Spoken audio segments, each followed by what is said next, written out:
presentar ao chegar desa maneira. Pois vai a tocar á casa. Paréceme que despois desta experiencia tan aterradora doxe deberían quedar un pouco máis con vostede. Pero se estás pingando, pequeniña. Permíteme que me presente. Eu son a señora Xoaniña, pero das que teñen 7 lunares. Veña, veña, ponte aquí debaixo. Deixa iso xa, pequena. Vas volver mollar as as outra vez? Saltan máis vaguas ao oír falar dun amor así. Maia, non queres virte tamén? Estou de acordo, querida. É un día moi pouco adecuado para unha cita. A verdade, querido, é que tivo sorte ao dar cunha moza tan encantadora. Maia ten unha boa idea. Penso que teño que axudar. Vou ver como está a miña curmá. Ata logo.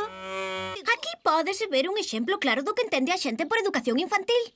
E botáronos porque os seus fillos os poñían mal dos nervios a todos, Ai, señor, que o ceo nos libre de tales veciños.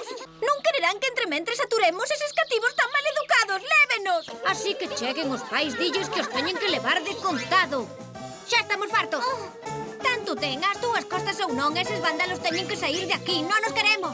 Exacto, que xente tan desagradable. Vai, falar de vos días pareceme un pouco exagerado co tempo que temos. Iso non é nada comparado coas malas experiencias que tiven eu durante un furacán.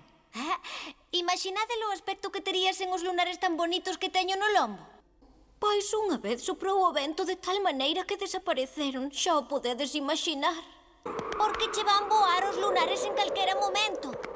Por iso. Estivémolos buscando 3 días ata atopalos e despois o traballo de volvelos a pegar. Así que espero que isto che sirva de lección, filliña.